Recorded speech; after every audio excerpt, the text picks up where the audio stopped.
ముందుకు వెళ్ళు. విజయం నీ కళ్ళ ముందుంటుంది. కష్టపడే దానిలో నీ గౌరవం ఉంటుంది. మోసం చేసే దానిలో నీ పతనం ఉంటుంది. నువ్వు నిజాయితీగా ఉన్నంత వరకు ఒకరి ముందు నటించాల్సిన అవసరం లేదు. కొడుకు గుణం పెళ్లి తర్వాత తెలుస్తుంది. కూతురు గుణం వయసులో తెలుస్తుంది. భర్త గుణం భార్య అనారోగ్యంలో తెలుస్తుంది.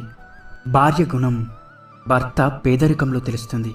స్నేహితుని గుణం మనం కష్టంలో ఉన్నప్పుడు తెలుస్తుంది. అన్నదమ్ముల గుణం జగడంలో తెలుస్తుంది. పిల్లల గుణం తల్లిదండ్రుల వృద్ధాప్యంలో తెలుస్తుంది. మాటలు చెప్పేవాడి దగ్గరకు తాత్కాలికంగా జనం చేరుతారు, కానీ కష్టపడేవాడి దగ్గరకు విజయం శాశ్వతంగా చేరుతుంది. ప్రస్తుతం మనిషి మంచివాడు కావాలి అంటే మంచి పనులే చెయ్యక్కర్లేదు. ఎదుటివారి గురించి చెడుగా మాట్లాడకుండా ఉంటే చాలు. గొప్పవారి యొక్క గొప్పతనం వారు చిన్నవారితో ప్రవర్తించే తీరును బట్టి తెలుస్తుంది.